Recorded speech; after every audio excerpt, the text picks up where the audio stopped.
भूतनाथ और आदमखोर। चित्रांकन मंजीत। लेखक नरेश भाटिया। संपादक सुमत प्रसाद जैन। जैसा कि आप सब जानते हैं कि आज की ये मीटिंग इसलिए निश्चित की गई है कि हम सभी पुराने धंधे त्याग कर एक नई मंजिल पर पहुंचे। जानते हो उस मंजिल पर क्या है? उस मंजिल पर है स्मैक। स्मैक जिसके एक इंजेक्शन से इंसान स्वर्ग की दुनिया में पहुंच जाता है, मात्र एक कश से उन्माद की लहरों में डूब जाता है। लेकिन सर, इससे नौजवानों के जीवन को खतरा है। Don't be silly. तुम समझ सकते हो। पेट अब खाने को मांगता है तो वो ये नहीं देखता तुम उसके लिए रोटी कैसे पैदा करोगे। भूख और तन की ज़रूरतों को पूरा करना है तो पैसा कमाना होगा, और ये पैसा सिर्फ स्मैक को बेच कर ही पैदा होगा। हम तैयार हैं। देखते ही देखते स्मैक नौजवानों के दिलो दिमाग पर छाने लगी। नव पीढ़ी के कदम बहकने लगे। मज़ा आ गया। गृह मंत्रालय और पुलिस की वर्दी पर अखबार वाले अपने कलमों की स्याही छिड़कने लगे। ऐसे में आईजी खन्ना ने भूतनाथ को याद किया। भूतनाथ, तुम देख सकते हो ये जहर कितनी तेजी के साथ प्रगति कर रहा है। इंसान इसे पीकर मर भी नहीं सकता और जी भी नहीं सकता। सर, मेरा प्रयत्न रहेगा कि इस फल को मैं जड़ सहित उखाड़ दूं। इसमें का अस्तित्व मैं अपने समक्ष टिकने नहीं दूंगा। That's good. मुझे तुमसे ऐसी उम्मीद थी। आईजी खन्ना से मिलकर भूतनाथ घनी आबादी के इलाके से दूर निकल गया। सहसा उसकी घड़ी नुमा ट्रांसमीटर में संकेत उभरने लगे। उसका ट्रांसमीटर किसी दूसरे ट्रांसमीटर की आवाज़ पकड़ रहा था। शायद मेरा ट्रांसमीटर आवाज़ पकड़ रहा है, मुझे सचेत हो जाना चाहिए। Hello, Taj Mahal reporting sir. Sir, taxi number 1111 माल लेकर साइन रोड से गुजर रही है। खतरे की कोई संभावना नहीं है। Very nice. हमें खुशी है तुम हमें पूर्ण सहयोग दे रहे हो। हमारा काम इसी तरह चलता रहे तो जल्द ही हमारा नाम देश के गिने चुने रईसों की लिस्ट में अंकित हो जाएगा। ओह, ये चक्कर है। मुझे शीघ्र ही साइन रोड पहुंचना चाहिए, वरना अपराधी हाथ से निकल जाएगा। कुछ अंतराल में भूतनाथ की मोटरसाइकिल हवा से बात करती हुई साइन रोड के छोर पर पहुंच गई। शायद ये वही टैक्सी है जो नज़दीक आ रही है। टैक्सी के नज़दीक आते ही भूतनाथ ने अपनी मोटरसाइकिल टैक्सी के पीछे लगा दी। ये मोटरसाइकिल सवार पीछा कर रहा है, मुझे गाड़ी की रफ्तार बढ़ा देनी चाहिए। देखते देखते भूतनाथ टैक्सी को ओवरटेक करने लगा। अचानक टैक्सी ड्राइवर ने उसे साइड मार दी। मोटरसाइकिल ढलान पर उतरती चली गई। अपराधी आवश्यकता से अधिक स्मार्ट है। खैर, मेरा भी नाम भूतनाथ है। मैं किसी भी कीमत पर इसे हाथ से नहीं निकलने दूंगा। भूतनाथ मोटरसाइकिल छोड़ पैदल भागा। वो संक्षिप्त समय में ऊंचाई पर पहुंचना चाहता था, क्योंकि टैक्सी घुमावदार रास्ते से आ रही थी।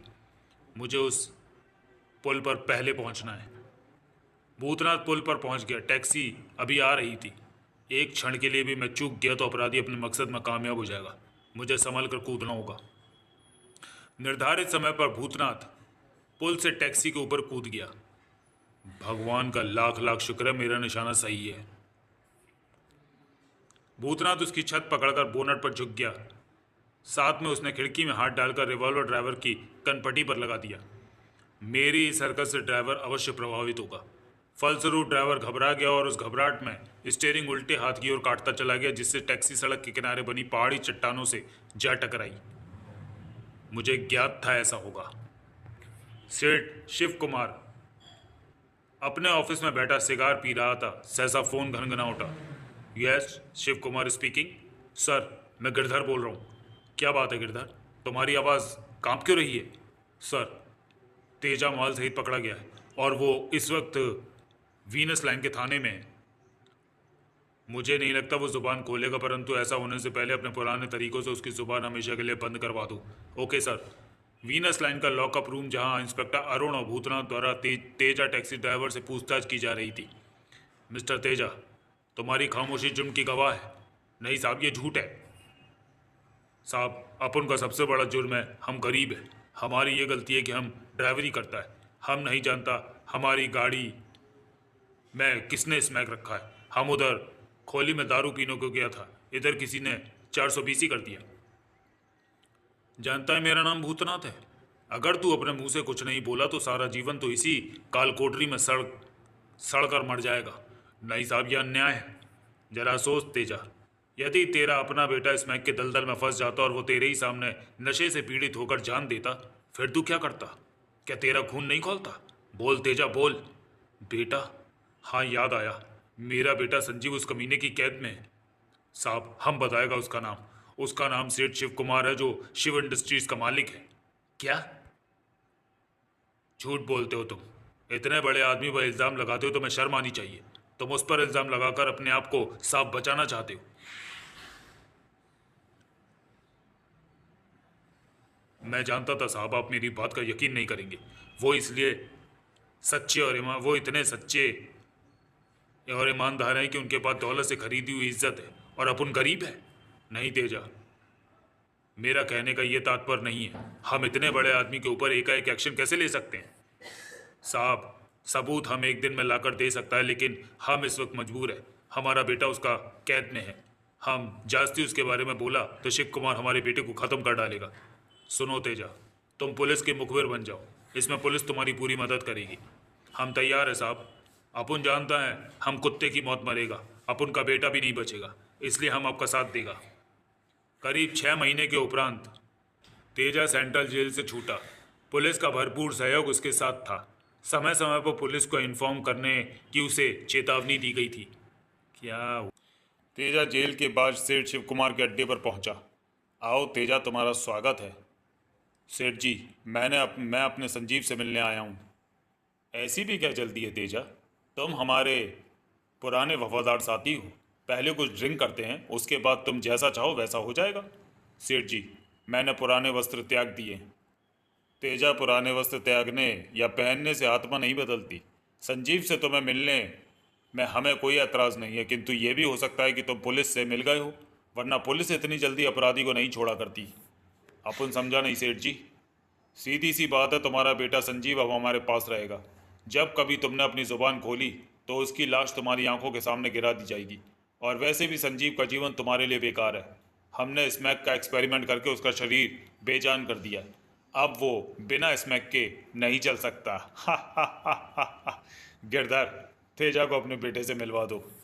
मिस्टर तेजा को एक गिरधर तेजा को एक कोठरी के बाहर छोड़ गया। कोठरी की सलाखों के पीछे 16 वर्षीय संजीव का मासूम चेहरा नजर आ रहा था। नशे से संजीव की आंखें बोझिल हो रही थीं। कैसे हो बेटे? जिंदा हूँ बेटे, मुझे माफ़ कर देना। मैं नहीं जानता था कि ये गंदा नाला मुझे बहाता हुआ इतनी दूर ले जाएगा, जहाँ से वापस लौटने का अंजाम मौत हो सकता है। बेटे, मैंने तुझे ज़िंदगी में दिया क्या है? न माँ का प्यार, न बाप का फ़र्ज़। एक कठपुतली सा पुतली बना दिया है मैंने तुझे। न मैं बुरे काम करता, न ये दिन देखना पड़ता। डैडी, मुझे नशा चाहिए, वरना मैं मर जाऊंगा। मुझे नशा चाहिए। नहीं बेटे, जिद नहीं करते। नशा एक गंदा जहर है। ये धीरे धीरे इंसान के जिस्म को खा जाता है। डैडी, मुझे अगर नशा नहीं मिला तो मेरे मुंह से खून निकलने लगेगा और मैं इसे सहन नहीं कर पाऊंगा। हा हा हा हा। तेजा ने अपने बेटे की दुर्दशा तेजा से अपने बेटे की दुर्दशा नहीं देखी गई। परिणाम स्वरूप उसने सलाखों में से हाथ डालकर संजीव की गर्दन दबानी शुरू कर दी। बेटे, तू नशे के बिना जीवित नहीं रह सकता, और मैं तुझे इस हालत में। डैडी, ओ! क्षण भर में तेजा अपने बेटे पर हावी हो गया। कुछ ही समय में संजीव ने अपने प्राण त्याग दिए। मुझे माफ़ कर देना बेटे, अब उनके पास इसके अलावा कोई रास्ता नहीं था। अपने इस कमीने बाप को माफ़ कर देना। कोठरी से निकलकर तेजा हॉल में आ गया। कहो तेजा, मिल आए अपने बेटे से? निकाल ली दिल की भड़ास? कमीने जलील मुझ पर व्यंग करता है, परंतु अब मुझे इसकी परवाह नहीं है। मैं अब इस संसार में अकेला हूँ। तभी वहां गिरधर दौड़ता हुआ आया। सर, तेजा ने अपने बेटे को मार डाला। क्या कह रहे हो तुम? हा हा हा हा हा।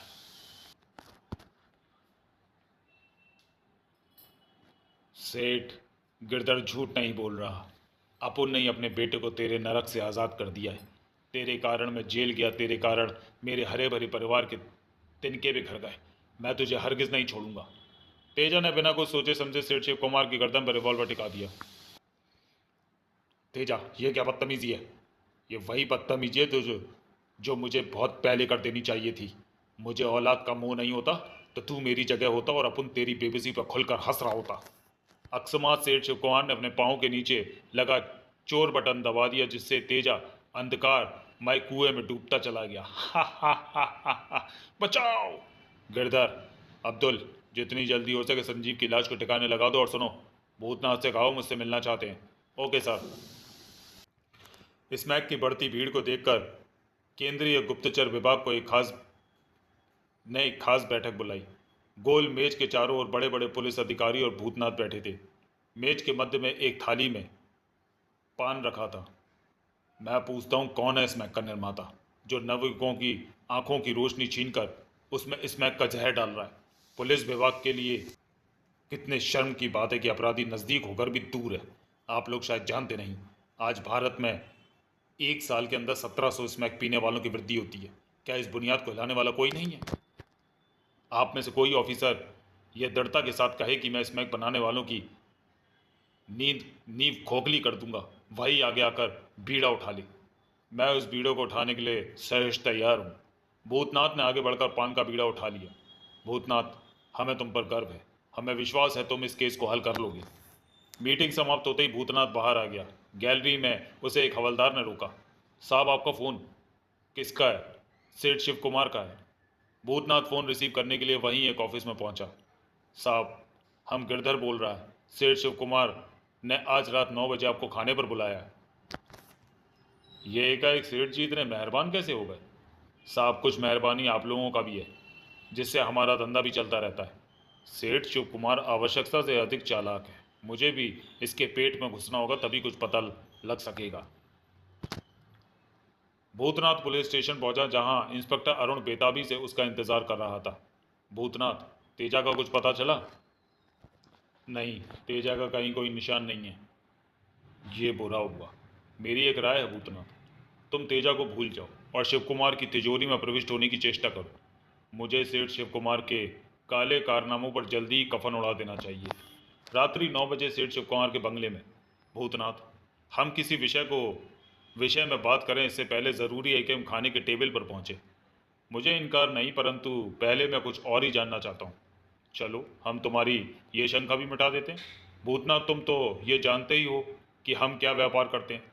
हम चाहते हैं उस व्यापार में तुम हमारे साझेदार बन जाओ। शायद आपको किसी ने गलत पता बता दिया। पता गलत नहीं, अलबत्ता तुम्हारे कदम अपने स्थान पर नहीं है। कभी अपने दिमाग से भी काम लेना चाहिए। हमारे मामूली से फ़ायदे में तुम्हें करोड़ों का लाभ होगा। मैं समझ सकता हूँ आप मुझ पर इतनी मेहरबानी क्यों दिखा रहे हैं। मैं आपके साथ मिल गया तो किसी भी ऑफिसर की आपकी ओर नज़र नहीं उठेगी। आपका स्मैक का व्यापार आसानी से चलता रहेगा। काफ़ी समझदार हो। वैसे मुझे आपकी पार्टी में शामिल होने के लिए क्या करना होगा? कुछ भी नहीं, बस तुम कुर्सी पर बैठकर माल का हिसाब रखना। ज़रूरत पड़ने पर एक आध बार कहीं माल खुद दे आए। भूतनाथ आसानी से सेठ शिव कुमार के साथ काम करने को तैयार हो गया। वो धीरे धीरे उसके रंग में रंगने लग गया। सेठ शिव कुमार उस पर ज़्यादा ही भरोसा करने लगा। शहर से दूर पहाड़ी इलाके में भूतनाथ को एक शिव कुमार ने होटल दे दिया था। होटल में अवैध रूप से खुलकर स्मैक बेची जाती। नौजवान व नव युवतियाँ स्मैक को अपने शरीर में समेटने लगी। हाँ हाँ, स्मैक स्वर्ग है। एक दिन जब से शिव कुमार अपनी संध्या रंगीन कर रहे थे, तब गिरधर ने वहां आकर उनका मज़ा खराब कर दिया। सर, पता चला है भूतनाथ आज भी पुलिस के साथ मिला हुआ है, क्योंकि हमारा माल 2-3 स्थानों पर पकड़ा गया। भूतनाथ से ज़्यादा गिरधर, मैं तुम्हारे ऊपर भरोसा करता हूँ। गिरधर, एक आइडिया है। वैसे भी इंस्पेक्टर सेना गुप्त रूप से हमारी छानबीन कर रहा है। क्यों ना भूतनाथ के जरिए सेना को ख़त्म करवा दिया जाए। सर, आपका मतलब है सांप के दांत भी टूट जाएं और वो जहर भी ना उगल सके? तभी इंटरकॉम चीख उठा। सर, भूतनाथ आपसे मिलना चाहता है। हाँ, उसे अंदर भेज दो। शिव कुमार को ज़्यादा समय बर्बाद नहीं करना पड़ा। आओ भूतनाथ, बैठो। क्या पियोगे? तुम्हें पता होना चाहिए कि मैं शराब नहीं पसंद करता। तुम्हारी इच्छा। भूतनाथ, तुम तो जानते हो हमारे काम के साथ कितनी परेशानियां हैं। एक तरफ पुलिस का झंझट, दूसरी ओर नई लड़कों के दिलों में स्मैक की चाहत बढ़ाने की आफत। कहना क्या चाहते हो?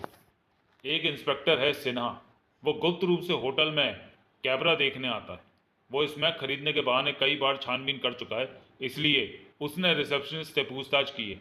हम ये चाहते हैं वो इस होटल से बाहर ना जा सके। अब ये लोग मुझसे उकता गए हैं। अब ये मुझे कानून के जाल में फंसाना चाहते हैं। ठीक है शिव कुमार, तुम्हारा ये काम हो जाएगा। इंस्पेक्टर सिन्हा कल का सूरज नहीं देख पाएगा। होटल डेविन, शहर से दूर, जिसका मालिक है शिव कुमार, दिखाने के लिए भूतनाथ इस होटल का प्रोपराइटर है। इसका दूसरा नाम स्मैक का गढ़ भी है। हर रात को इस होटल को दुल्हन की तरह सजाया जाता है। मेज नंबर 10 पर बैठे हुए सिन्हा साहब कॉफ़ी की चुस्कियां ले रहे थे। साथ में हर आने जाने वाले पर नज़र भी रख रहे थे। मुझे पता चला है कि इस केस को भूतनाथ हैंडल कर रहा है। खैर, मैं अपना काम अधूरा क्यों छोड़ूं? तभी वहां भूतनाथ आ गया। क्या मैं यहाँ बैठ सकता हूँ? मिस्टर, तुम्हारी हालत बता रही है कि तुम गुंडे हो सके तो अपने बराबर वाले साथियों में बैठो। तुम हमको गुंडा बोला? हमारी हालत खस्ता है, हम मवाली साले। अपने आप को समझता क्या है? एक घूंसा लगा तो सही हो जाएगा। अबे तू क्या मारेगा? भूतनाथ को गुंडा कहने पर गुस्सा आ गया था। साले, मेरे मारने पर भी शक है? ये ले, मैं मरा। इंस्पेक्टर अरुण पीछे को गिर गया। उसी के वहां बैठे सभी ग्राहक घेरा बनाकर खड़े हो गए थे। इंस्पेक्टर अरुण ने उत्तेजित होकर भूतनाथ के चेहरे पर फ्लाइंग किक से वार किया, जिससे उसके होठों से खून की मोटी धार बह निकली। धाक! भूतनाथ किक खाकर संभला और उसने लंबे फल वाला चाकू निकाल लिया। बहुत होशियार समझता अपने आप को, सारी चालाकी ताक पर रखी रह जाएगी। ओ! दूसरी ओर होटल का मैनेजर पुलिस स्टेशन में फोन मिला चुका था। हेलो पुलिस स्टेशन, मैं होटल डेविन का मैनेजर बोल रहा हूँ। देखिए, हमारे होटल में एक साहब का खून हो गया है, कातिल भी यहीं मौजूद है। हम अभी आते हैं। आनन फानन में पुलिस होटल में मौजूद थी। कातिल को देखकर ऐसा ही वर्मा यकीन नहीं कर पा रहा था। भूतनाथ, क्या तुमने ये कत्ल किया? यकीन नहीं आता ऐसा हो सकता है। मैं जानता हूँ इंस्पेक्टर, मेरे ये कहने से कि मैं निर्दोष हूँ आप मुझे छोड़ नहीं देंगे। आप सिर्फ अपना कर्तव्य निभाइए, मुझे जो होगा मैं खुद निपट लूंगा। थोड़े समय में सब इंस्पेक्टर वर्मा ने लाश और भूतनाथ को कब्जे में कर लिया। आगे की कार्रवाई के लिए जीप में बैठकर वे थाने की ओर बढ़ रहे थे। 7 तारीख की सुबह 10 बजे कचहरी में काफ़ी भीड़ थी। अदालत का कमरा खचाखच भरा था। मिलॉर्ड, कटघरे में खड़ा यह इंसान के रूप में समाज को बरगलाने वाला भेड़िया है, जिसने कानून की वर्दी पहनकर कानून का मजाक उड़ाया है। जाने कितने नवजीवनों को तबाह किया है। यही नहीं, इस बहरूपीय राक्षस ने इंस्पेक्टर अरुण का भी खून कर दिया है। भूतनाथ, तुम कुछ अपनी सफाई में कहना चाहते हो? मैं जानता हूं जज साहब, मैं निर्दोष हूं, लेकिन कानून के चश्मे से मुझ में यही दिखाई देता है कि मैं गुनहगार हूं। सरकारी वकील भूतनाथ के निकट आया। तुम कहना चाहते हो ये कत्ल तुमने नहीं किया, अपितु तुमसे करवाया गया है? जी हाँ। क्या नाम है उसका? सेठ शिव कुमार। क्या मैं? वकील साहब, ये इंसान सरासर झूठ बोल रहा है। मेरा होटल डेविन से कोई संबंध नहीं है। हकीकत में भूतनाथ ही होटल का मालिक है। Order order. तुम्हें जो कुछ कहना है बॉक्स में आकर कहो। मिलॉर्ड, मेरा नाम शिव कुमार है। मैं कभी होटल डेविन का मालिक था, परंतु आज इसे बेचे हुए करीब 3 महीने हो गए और इस बात को तकरीबन सारा शहर जानता है। होटल डेविन में क्या होता है क्या नहीं, इससे मुझे कोई सरोकार नहीं है। मैं निहायत एक शरीफ इंसान हूँ। अगला गवाह। होटल डेविन का मैनेजर अर्जुन भारद्वाज हाजिर हो। होटल मैनेजर के कसम लेने के पश्चात सरकारी वकील ने सवालों की झड़ी लगा दी। आप होटल डेविन के मैनेजर हैं। आपने 28 नवंबर की रात को क्या देखा? 28 नवंबर की रात 9 बजे मैं होटल के रिसेप्शन हॉल में ग्राहकों की सुविधा के लिए राउंड लेने गया। वहां देखा भूतनाथ इंस्पेक्टर अरुण को गाली दे रहे थे और उन्हें पीट रहे थे। एकाएक भूतनाथ ने इंस्पेक्टर अरुण के पेट में चाकू उतार दिया। अब आप जा सकते हैं। मिलॉर्ड, केस की फाइल आपके सामने खुली हुई है। स्मैक का निर्माण करना, उसे सप्लाई करना, होटल में चोरी छिपे सिगरेट बेचना, इंस्पेक्टर अरुण का कत्ल होना, ये साबित करते हैं कि भूतनाथ गंदगी फैलाने वाला कीड़ा है, जिसे संसार में रहने का कोई अधिकार नहीं है। इसे कड़ी से कड़ी सजा मिलनी चाहिए। भूतनाथ उर्फ होटल डेविन का मालिक, जिस पर कत्ल का नहीं बल्कि कई और भी गुनाह साबित होते हैं, इल्जामात और सबूतों को मद्देनजर रखते हुए 302 के तहत भूतनाथ को फांसी का हुक्म दिया जाता है। जज साहब, आपका ये न्याय बेगुनाह को फांसी दे रहा है। मुझे इसलिए दबाया गया है। मेरे पास अपने बचाव के लिए कोई सबूत नहीं है, ना ही मैंने अपना वकील किया, क्योंकि मैं जानता था मैं एक भयंकर साजिश में फंस गया हूं। तभी वहां पुलिस आ गई और हथकड़ी पहनाकर उसे वहां से ले जाने लगी। शिव कुमार, तू हंस रहा है? हंस ले, लेकिन याद रख, मैं अवश्य आऊंगा और तेरे दरवाजे पर मौत बनकर आऊंगा। भूतनाथ को पुलिस ले गई। गिरधर और शिव कुमार वहीं खड़े रहे। सर, सब चले गए। तुमने सुना भूतनाथ ने क्या कहा था? छोड़िए सर, आज का ज़माना बहुत आगे निकल गया है। भूत प्रेत व रूह एक अंधविश्वास है, जिस पर विश्वास करना महज एक पागलपन है। गिरधर, अगर यह अंधविश्वास है तो दुनिया पत्थर की मूर्ति को क्यों पूजती है? कमिश्नर ने सीखचों के पीछे खड़े भूतनाथ को देखा। भूतनाथ, समझ नहीं आता, भगवान को क्या स्वीकार है? क्या वो पत्थर बनकर तेरी राह में खड़ा है? कमिश्नर, इंसान अकेले जन्म लेता है और उसे अकेले ही जाना होता है। इसमें भगवान का कोई दोष नहीं है। मेरा कर्म तेरा धर्म नहीं बन सकता। होनी को कोई नहीं रोक सकता। एक दिन भूतनाथ को फांसी हो गई। अखबार वालों ने इस बात को खूब बढ़ा चढ़ा कर लिखा। दैनिक तहकीकात। भूतनाथ की फांसी से जनता में गहरा रोष।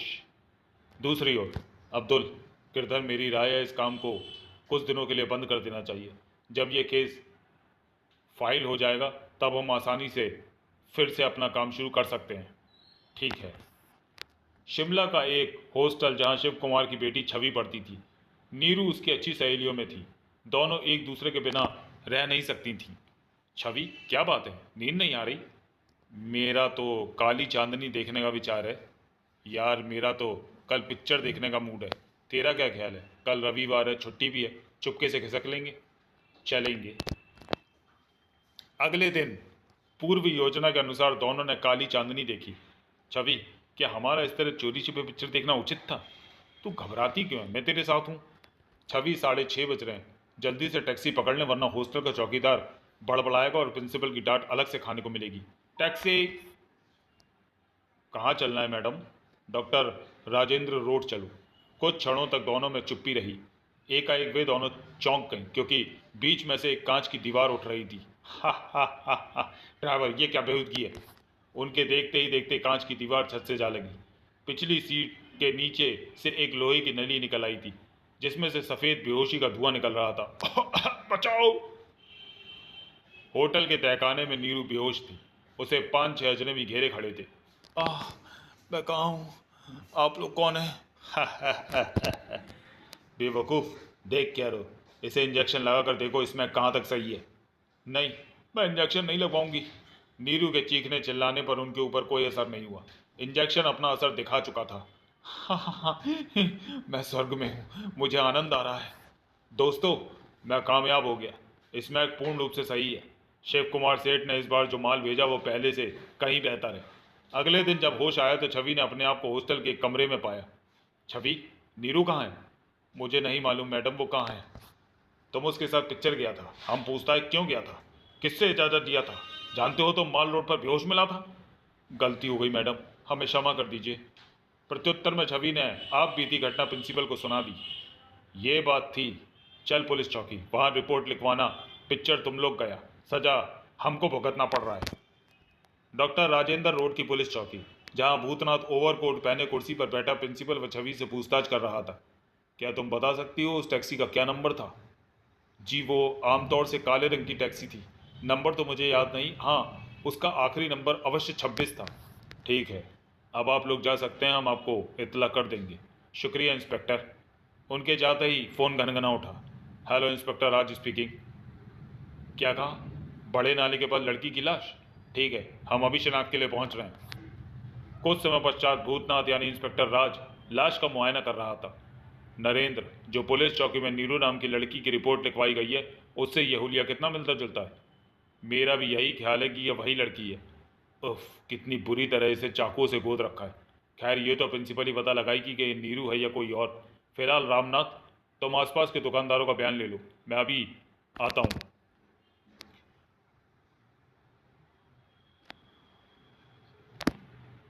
चीर घर में छवि नीरू की लाश पहचानने गई। गौर से देखिए, क्या ये नीरू की लाश है? हाँ। हाँ। देखिए छवि जी, रोने से कुछ ना होगा। आपकी सहेलियाँ वापस तो नहीं आ सकती। मैं पता लगाने का प्रयत्न करूंगा कि नीरू को इस हालत में पहुंचाने वाला कौन है। इंस्पेक्टर, मुझे नीरू का कातिल चाहिए, जिंदा या मुर्दा। देखिए, हम पूरी पूरी कोशिश करेंगे कि कातिल हमारी निगाहों से ना बच सके। वैसे डॉक्टरों की ये राय है, ये नशे का मामला है। यकीनन तो कहा नहीं जा सकता क्योंकि पोस्टमार्टम होना भी बाकी है। अब आप जाकर आराम कीजिए। छवि के जाने के बाद हवलदार नरेंद्र वहाँ आया। नरेंद्र, कुछ पता चला? हाँ सर, पूरी शिमला में 26 नंबर से संबंधित 4 एम्बेसडर हैं जिनमें से 2 टैक्सी हैं। एक टैक्सी का मालिक होटल शीरो का मालिक नीरज है। नीरज में कोई खास बात? मिस्टर नीरज एक बदमाश व्यक्ति है। नशा बेचना उनका पुराना पेशा है। ठीक है, मैं आज ही होटल शीरो की गुप्त रूप से छानबीन करता हूँ। तुम ऐसा करो, 8-10 पुलिस वाले ले जाओ और होटल के आसपास खोजबीन करते रहो। समझ गया सर। शिमला का प्रसिद्ध होटल शीरो, जहाँ अवैध रूप से सभी कार्य जायज़ थे। भूतनाथ ने वहाँ सादी वेशभूषा में प्रवेश किया। एक्सक्यूज़ मी, क्या यहाँ ड्रिंक वगैरह प्राप्त हो सकती है? Why not. हॉल में खाली सीट देखकर भूतनाथ उसे घेर कर बैठ गया और बैठते साथ ही भूतनाथ ने वेटर को बुलाया। ये 50 का नोट है, ये तुम्हारे लिए। तुम्हें सिर्फ इतना बताना है कि स्मैक कहाँ मिलती है। ठीक है, मेरे साथ आओ। भूतनाथ वेटर के साथ भूमिगत हॉल में प्रवेश कर गया, जहाँ बैठे नशेबाज अपने आप में मस्त व व्यस्त थे। धुएं में पूरा हॉल डूब रहा था। वेटर भूतनाथ को अपने मालिक के पास ले गया। मालिक, ये साहब स्मैक का इंजेक्शन मांगते हैं। उल्लू के भट्टे, ये इंस्पेक्टर है क्या? तभी पीछे से किसी बदमाश ने भूतनाथ का गिरेबान थाम लिया। क्यों बे, जासूसी करने आया है? नहीं तो, आप मुझे गलत समझ रहे हैं। भूतनाथ अपने स्थान पर घूमा। टिशुम, साले नौटंकी, हमें चलाने की कोशिश करता है? हम भी तेरे बाप हैं। भूतनाथ संभला और उसने होटल के मालिक की कनपटी पर रिवॉल्वर लगा दिया था। खबरदार, अगर किसी ने गलत हरकत की तो मैं तुम्हारे मालिक को गोली मार दूंगा। इससे अच्छा होगा अपने अपने हथियार फेंक दो। कुछ क्षणों वहां पुलिस हाजिर हो गई और सभी अपराधियों को गिरफ्तार कर लिया गया। नीरज को यातना गृह में इलेक्ट्रिक चेयर के साथ बांधा गया था। देखो नीरज, किसी भी बात को हमसे छुपाना बेवकूफ़ी होगी। शराफत इसी में है कि तुम सबको जुगल दो। साहब, असल बात यह है कि यह होटल मेरा नहीं है। इस होटल का कर्ता धर्ता सेठ शिव कुमार है। उसने हमें माल भेजने के साथ ये आदेश दिए हैं कि इसे किसी लड़की पर इस्तेमाल कर लेना। सो हमने नीरू को अपने जाल में फांस लिया और छवि को यह जानकर छोड़ दिया कि वो शिव कुमार सेठ की बेटी थी। भूतनाथ ने नीरज के गाल पर थप्पड़ मारा। तड़ाक! कमीने जलील कुत्ते, तुमने अपने स्वार्थ के लिए एक मासूम लड़की को मार दिया। एक राक्षस के कहने पर ऐसा किया। शिव कुमार को मैं कदापि नहीं भूल सकता। उसे मेरा अभी बहुत बड़ा हिसाब चुकाना है। नीरज से निपटने के पश्चात भूतनाथ छवि से मिलने हॉस्टल चला गया। हॉस्टल में, मैडम, मैं छवि से मिलना चाहता हूँ। मुझे उससे कुछ ज़रूरी सवाल करने हैं। आप बैठिए, मैं छवि को बुलवाती हूँ। प्रिंसिपल ने चपरासी के द्वारा छवि को ऑफिस में बुलवा लिया। छवि, इंस्पेक्टर तुमसे मिलना चाहते हैं। आपको एतराज़ ना हो तो मिस छवि तो मैं एकांत में आपसे बात करना चाहता हूँ। मुझे कोई एतराज़ नहीं। आइए लाइब्रेरी में चलते हैं। तुम लोगों को यहाँ से जाने की आवश्यकता नहीं, मैं ही चली जाती हूँ। प्रिंसिपल बाहर निकल गई। देखिए मिस छवि, जो मैं आपको बताने जा रहा हूँ वो एक कड़वी सच्चाई है, जिसे आप गले से नीचे ना भी उतारना चाहें तो भी आपको अपनी सहेली की। आप क्या कहना चाहते हैं इंस्पेक्टर? मिस छवि, आप जानती हैं मैं एक इंस्पेक्टर हूँ। आप शायद नहीं जानती, मुझे कानून की फाइलों में फांसी प्राप्त हो चुकी है और मुझे फांसी दिलवाने वाले और तुम्हारी सहेली को मारने वाले तुम्हारे पिता हैं। आप झूठ बोल रहे हैं इंस्पेक्टर। जवाब में भूतनाथ ने संपूर्ण घटना छवि को सुना दी। मिस छवि, ये तो अच्छा था कि बड़े पुलिस अधिकारी मेरे साथ थे, वरना मुझे फांसी हो गई थी। आप चिंता ना करें, मैं अपने पिता को पकड़वाने में पूरी मदद दूंगी। छवि से मिलकर भूतनाथ अपने क्वार्टर की ओर चल दिया। शिव कुमार कितना धूर्त व चालाक है, उसी की वजह से मुझे भूतनाथ से इंस्पेक्टर राज बनना पड़ा। भूतनाथ ने शिमला छोड़ दिया। वो छवि को लेकर सेठ शिव कुमार के यहाँ आ गया। मालकिन, मालकिन लगता है शादी कर ली। शिव कुमार सेठ बैठक में टहल रहे थे। तू आ गई बेटी, परंतु ये कौन है? क्या तूने मेरी मर्जी के खिलाफ शादी कर ली? हाँ डैडी, ये आपके दामाद हैं। जब बेटी जवान हो जाए तो उसे अपना जीवन साथी चुनने का अधिकार है। ऐसा करो, तुम अपने कमरे में जाओ, तब तक हम अपने दामाद से बात करते हैं। हाँ, तो तुम्हारा नाम राज है? जी हाँ। झूठ बोलते हो तुम, तुम्हारा नाम भूतनाथ है। सहसा वहाँ गिरधर आ गया। क्या हुआ सर? गिरधर, गौर से देखो, क्या तुम्हें यह चेहरा जाना पहचाना नहीं लगता? क्या यह भूतनाथ नहीं? ये तो ठीक है कि इसकी शक्ल भूतनाथ से मिलती है, परंतु सारा शहर जानता है कि उसे फांसी हो चुकी है। ये तो कुदरत का मजाक है। ओह, मैं गलती पर था। बेटा मुझे क्षमा कर देना, मैं भूल में था। क्षमा मांगने की तो कोई बात नहीं है। एक ही चेहरे के दो इंसान होना कोई ताज्जुब नहीं है। छवि सीढ़ियों से उतरती हुई बोली। डैडी, क्या आपका दामाद के साथ बोलने का यही तरीका है? बेटी, मैं तो मजाक कर रहा था। आओ राज, हम लोग पिक्चर देखने चलते हैं। बेटी नाराज़ ना होना, मेरी मजाक करने की कुछ आदत सी बन गई है। डैडी, आप गलत समझ रहे हैं, मैं आपसे कतई नाराज़ नहीं हूँ। रात का भयावह सन्नाटा, उस पर झींगरों की आवाज़ साए साए उत्पन्न कर रही थी। दूर कहीं एक कुत्ता ऊँग रहा था। सेठ शिव कुमार की कोठी पूर्णतः अंधेरे में लिप्त थी। सेठ शिव कुमार नींद में बड़बड़ा रहा था। नहीं भूतनाथ, मुझे मत मारो। मानता हूँ मैं गुनहगार हूँ, परंतु ऐसी सजा ना दो। मैं अभी मरना नहीं चाहता। सहसा एक जोरदार ठहाके से शिव कुमार की नींद खुल गई। हा हा हा हा हा। कौन है? मैं भूतनाथ। भूतनाथ सेठ शिव कुमार के पलंग के नजदीक आ रहा था। झूठ बोलते हो तुम, भूतनाथ मर चुका है। तुम भूतनाथ नहीं हो सकते। तुम मुझे डरा कर मारना चाहते हो। अगर मैं भूतनाथ नहीं तो तुम डर क्यों रहे हो? अपनी ओर भूतनाथ को बढ़ता देख शिव कुमार सेठ कंपित हो गया। वो उठकर खिड़की की ओर भागा। मैं अभी जीना चाहता हूं। बच गया। शिव कुमार हाफते हुए सीढ़ियों द्वारा ऊपर वाले कमरे में पहुंचा। बेटी दरवाजा खोल, मैं तेरा पिताजी हूँ, अभी आती हूँ। भूतनाथ ने दरवाजा खोला। बेटा मुझे जल्दी से छुपाओ। क्या बात है, आपको ज्यादा ही घबराए हुए हैं। शिव कुमार जबरदस्ती कमरे के अंदर आ गया। आप बताइए बात क्या है। मेरे कमरे में भूतनाथ की आत्मा आई थी, वो मुझसे अपना बदला लेना चाहती है, वो मेरा पीछा कर रहा है। मेरी समझ में नहीं आता, मैं आपको कहाँ छुपाऊं। क्या आपके पास ऐसी कोई जगह नहीं है? हाँ याद आया, मेरा अड्डा, वहीं चलते हैं। उनकी कार अड्डे की ओर बढ़ रही थी। अब ये मेरे हाथ से नहीं बच सकता। जल्द ही वे दोनों अड्डे में दाखिल हो गए थे।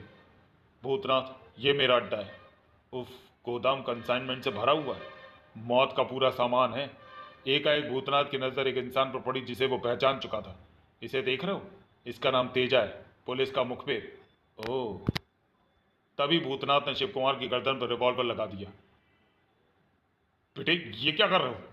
जो मुझे बहुत पहले कर लेना चाहिए था। गौर से देखो, मैं भूतनाथ ही हूं। जो कुछ भी तुमने बताया उसको मैं टेप कर चुका हूं। तो क्या जिंदा हो तुम? जी हाँ, फांसी तो मात्र एक नाटक था। तुम शायद सोच रहे थे कानून अंधा है, लेकिन ये भूल गए कि कानून के हाथ लंबे होते हैं। रही तुम्हारी बेटी की शादी, वो भी एक नाटक था।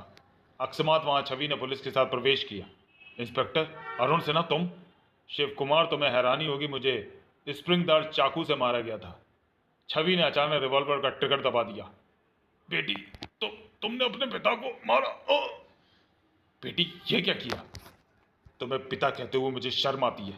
तुम बाप के नाम पर एक बदनुमा दाग थे, समाज के नाम पर कोढ़ थे। आज इस कोढ़ जैसे वृक्ष को मैंने अपने हाथों से उखाड़ दिया। अब तुम अपने जहर भरे पांव कभी नहीं फैला सकोगे। पुलिस ने सभी बदमाशों को गिरफ्तार कर लिया। शिव कुमार अब लाश में बदल चुका था। डैडी मुझे माफ कर देना, सोच लेना कभी आपकी कोई बेटी थी ही नहीं। छवि हौसला रखो, रोने से तुम्हारे पिताजी वापस नहीं आ सकते। बेटी तुम्हें कानून को हाथ में नहीं लेना चाहिए था, फिर भी हमें तुम पर गर्व है। अंकल मैंने जो कुछ भी किया सोच समझ कर किया। पुलिस ने लाश और छवि दोनों को हिरासत में लिया। मैं छवि को बचाने की कोशिश करूंगा। एक बार फिर अदालत लगी। छवि कटघरे में थी। छवि ने जो कुछ भी किया वो अपने आप में एक शानदार मिसाल है। फिर भी कानून को अपने हाथ में लेने के लिए कोर्ट छवि को 1 साल की मामूली सजा देती है। जेल से छूटकर छवि भूतनाथ से मिली। छवि हमारे तुम्हारे रास्ते अलग हैं। तुमने मेरा साथ दिया, उसके लिए मैं जीवन भर एहसानमंद रहूंगा। समाप्त। तो चलिए दोस्तों, वीडियो को यहीं समाप्त करते हैं और मिलते हैं भूतनाथ सीरीज की अगली कॉमिक्स भूतनाथ और लालची बाप में। तब तक के लिए धन्यवाद।